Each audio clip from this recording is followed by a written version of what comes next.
حي على الصلاة.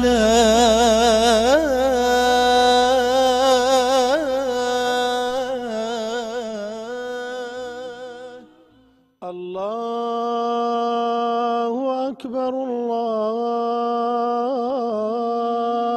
أكبر.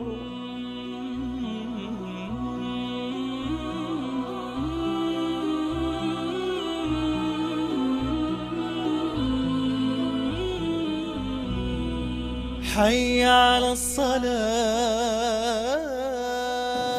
بسم الله الرحمن الرحيم. الحمد لله والصلاة والسلام على رسول الله وعلى آله وصحبه ومن والاه. وابزانم ئێمە وەکو کورد غەڵەت لە نوێژکردن حاڵی بووین، چونکە هیچ ئاەتێکی قورئان نییە کە ئەمر بە نوێژکردن بکە. چۆن ئەی مامۆستا لە هیچ شوێنێکی قورئانە نافەرمێ ئەدوا الصەلا یان سەلوو؟ نەخێر، هەرچی لە قورئانە ئەیبینی بەڕێزەکانم ئەقیمی الصەلا، واتە نوێژ بینا بکەن، نوێژ دروستکەن، نوێژ هەستێنن، بەڵام نوێژ مەکەن. نوێژکردن و تەنها حەرەکاتی نوێژ و تەنها جوڵەی نوێژ و تەنها وتەی نوێژ و تەنها دووبارەکردنەوەی نوێژ، ئەمە نوێژ نییە. خوای گەورە ئەمری پێ نەکردووە، بەڵام ئێمە کە ئەڵێین نوێژ بکەن لە کوردەواریە، وابزانم مستەڵەحەکە پێویستمان پێیەتی کە بیگۆڕین بڵێن بنیاتی نوێژ بنێن. جارێکی تر ضرورە بۆ ئەوەی کە نوێژ بگۆڕین پێویستەکە خۆمان بگۆڕین، بۆ ئەوەی کە نوێژ بمانگۆڕێ پێویستەکە و چەنەزەری خۆمان بۆ نوێژکردن بگۆڕین، بۆ ئەوەی کە بتوانین نوێژێک بە سەلامەتی و بە سەلیمی بکەین. بەڵێ خۆشەویستەکانم، خوای گەورە فەرمێ ئەقیمی الصەلا، یعنی نوێژ هەستێنن، نوێژ دروستکەن، نوێژ بە پێوەڕاگرن. بۆیە ئینسان مەفروزە لەم کەلیمەیە وەکو خۆی حاڵی بێ، نەک نوێژ ئەدا بکەن. ئەداکردنی نوێژ نییە. ئێمە کە ئەڵێین قامە الزەرع عەلا سووقه، یعنی دارەکە بەرز بۆوە. کە ئەڵێین ئەقیمی العەدل، یعنی عەدالەت بچەسپێن. بۆیە ضرورە ئینسان کە نوێژەکات لە معنای نوێژەکەی حاڵی بێ، بزانێ خوای گەورە ئەمری پێکردووە کە نوێژ بنیاد بنێ. بۆیە ئێمە زۆر جار گلەیمان دێتە سەر، کابراڵێ من نوێژ ناکەم، ئەو نەم حاجی و مەلا و شێخ و داعی و دکتۆر بینی نوێژیشانە کرد و خراپەکاریشانە کرد، نوێژم لەبەر چاو کەوت. ئەمە نوێژ نییە من کردومە کوڕی من، کەواتە گلەیەکە لە منە، نەک لە نوێژەکەیە. بۆیە تۆ ناچی هەنگوین تەرکەی لەبەرەوەی کە بەدەمی کۆمەڵێک تاڵە، ناچی سواری سیارە نەبی لەبەرەوەی کە کۆمەڵی خەڵک تووشی ڕووداوی ترسناک بوون بەهۆی سیارەوە. بەڵام تۆ ئەکرێ نوێژێ بکەی کە معنای نوێژی تیابێ. ئەمە بیانوو نییە بۆ تۆ کە نوێژی پێتەرکەکەیت. بۆیە بەڕێزەکانم، هەر کەسەمان کە بێ نوێژ بکات، خوای گەورە ئەمری بە نوێژ پێکردووە نوێژ لە ژیانی ڕۆژانەیە ڕەنگ باتەوە. نوێژ وەکو نوێژ خوێنێ دەرکەوێ، نوێژ واقعی ژیانی بگۆڕێ. هەر کاتێ نوێژ نەبوو بە معنایە، نەبوو بەم پەرژینە کە خوای گەورە فەرمێ وەئەقیمی الصەلا ئین الصەلاة تەنها عن الفەحشاء والمنکر والبغی.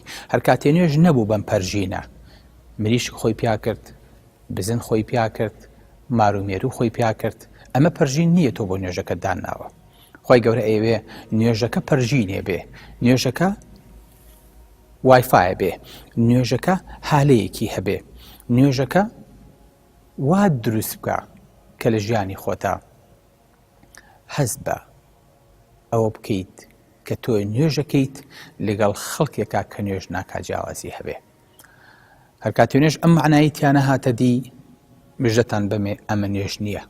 واتە ئەبێ نوێژ جیات کاتەوە لە دەوروبەری خۆت، واتە ئەبێ نوێژ جیات کاتەوە لە دەوروبەری خۆت، و ئەبێت شخصیەتت بگۆڕێ بەو شێوەیە کە خەڵک بڵێ وەڵاهی ئەو پیاوە نوێژەکە، بەڵام بەداخە ئەویان نوێژ ناکات. چۆن نەزانی؟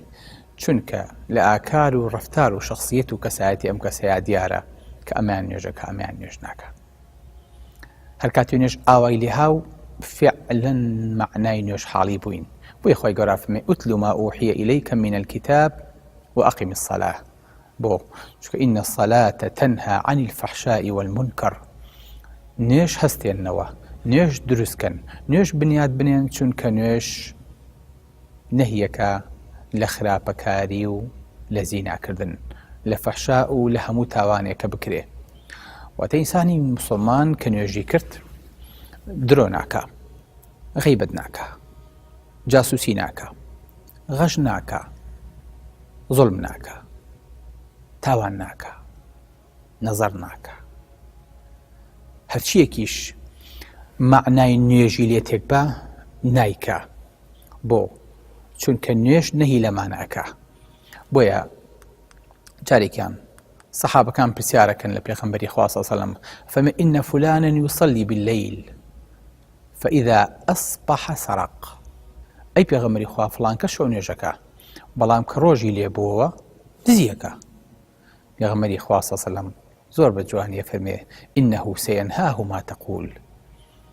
ئەگەر ئەو قسەی ڕاست بێ نوێژەکەی نەهی لێ ئەکا کە دزی بکە، واتە با نوێژەکەی بکە. بەڵام ئەگەر نوێژەکەی ڕاست بێ فعلەن ڕۆژێ لە ڕۆژان دەستێگرێ نایڵێ دزیەکەی بکە، نیاڵێ دزی بەردەوام بێ. ئەمە معنای نوێژە بەڕێزەکانم کە مەفروزە ئینسان ئاوا لێ حاڵی بێ. بەداخۆ ئێمە تووشی شیزۆفرینیا بووین. نوێژ لە وادیەک و لە دۆڵێکە، ئێمە لە دۆڵێکین. نوێژ بۆ خۆی لە قەوانێ، نوێژ بۆ خۆی لە واقعێک ئەخوێنێ، ئێمە لە واقعێکی تراین. بۆیە مەفروزە ئەم شیزۆفرینیایە کە نەخۆشیەکی نەفسیە لە دەروونە لە ناو نوێژی ئێمەیان نەمێنێ. مەفروزە نوێژ چۆن لە نوێژە وەستاویت و بیل لە تاوان ناکەیتەوە، لە دەرەوەی نوێژیش ژیانت هەر ئاوا بەردەوام بێ، بۆ ئەوەی کە تووشی ئەم شیزۆفرینیا و ئەم ئیزدیواجیەتە نەبیت، ئینفیسامی شخصیە نەبیت، شخصیەتەکانت دوور نەکەوێتەوە لە یەکتری. هەرو ئینسانە بی کە لە نوێژە لە دەرەوەی نوێژیشە هەر هەمان ئینسان بیت. بۆیە ئەگەر وامان نەکرد کەواتە هیچ بەدەست نییە لانە نوێژ، هیچی تازەگەریتیان نەبوو، هیچ ئیستیفادەمان لە نوێژەکەمان نەکرد. ئەی پێغەمبەری خوا ئین فولانە يذكر من كثرة صلاتها وصيامها وصدقتها. أي بيغمبري خوا فلان آفرت باسكري براسي بو بپیشەی ئەو نا نوێژی جوانە، ئەو نە ڕۆژووی زۆرە، ئەو نە خێر و سەدەقەکە. بەڵام الله نوێژەکات بە ڕۆژوو ئەبێ خێری زۆرەکە. ئەمە کوردەواری ئەڵێ ئەمە بە پێ و پاتاڵەوە چێتە بەهشتەوە. بەڵام غەیرە ئەنەها تؤذی جیرانەها بلیسانیها. بەڵام دراوسەکانی عەزێتەیە بەچی؟ بەس بە زمانی. باسییانەکە، غەیبەتێکە، بۆڵە بۆڵەکە، قسەئەکە، گوێنەدا، بوهتانەکە، یەکێ لەم سفتانی بەس بە زمانی دراوسەکانی عەزێتەیە. لا إله إلا الله. لەوانەیە عەزیەتەکەشی تەنها دەنگبەرزکردنەوە بێ لە ماڵەکەی خۆیان دراوسەکانی ئیزعاجکە. پێغەمبەری خوا صلی الله علیه و سلم قال هي في النار. لە ئاگرایە. لا إله إلا الله. ئەی نوێژەکەی ئیسفادەی لێ نەکرد نەخێر. بۆ چکە نوێژەکەی منعی نەکرد کە دراوسەکانی عەزێت نەیە. دوای ئەڵێن ئەی پێغەمبەری خوا فڵان ئافرەتی تر نوێژی کەمە، ڕۆژووی کەمە، خێر و چاکەشی کەمە، بەڵام چاکە لەگەڵ دراوسەکانیە و عەزێتیان نادا. پێغەمبەری خوا صلی الله علیه و سلم فەرمێ هي في الجنة. سبحان الله. یعنی قەرەبووی نوێژەکەی بەچی کرایەوە؟ بە چاکبوون لەگەڵ دراوسەکانیە. یعنی بڵێ ئەم چەمکێکی کەمی لە نوێژ گرتووە، لەو چە سونەتەکان نەکا، بەس نوێژیە بەجێەکە، بەڵام لەگەڵیشیە ئەخلاقی نوێژی تایە، ڕنگدانەوەی نوێژی تایە. پێغەمبەری خوا صلی الله علیه و سلم فەرمێ ئەو لە باشتایە. سەیری ئەو دوو جیاوازیە بکەن کە ئینسانەکان چۆن جیا ئەکاتەوە. بۆیە قەومەکەی شوعەیب کە شوعەیب داوای دەستپاکیان لێکە، داوای ڕاگررتنی تەراز و بازیان لێکە، داوای دوورکەوتنەوە لە خواکانی بتپەرستیان لێکە. قالوا يا شعيب شعيب أصلاتك تأمرك؟ هو نوێژەکە ئەمرە پێیەکە؟ نوێژەکە ئەمرە پێیەکە کە دەستپاک بیت؟ نوێژەکەت چکە نوێژی زۆرە کرد شوعیب. نوێژەکەت ئەمرت پێ ئەکا کە تەرازوو بازی نەکەیت، نوێژەکەت ئەمرت پێ ئەکا کە دزی نەکەیت، نوێژەکەت ئەمرت پێ ئەکا کە غەش نەکەیت، نوێژەکەت ئەمرت پێ ئەکا ئەن نەترکە ما یعبود ئاباؤنا، واز لەوە بێنی کە خواکانی ئێمە باو باپیرانمان ئەیپەرست ئێستا ئێمە پژویان خەین. ئەو نوێژەکەتە ئینەکە لە ئەنتە الحەلیم الڕەشید. بەڕاستی ئەمە بەس لە دەست تۆیت.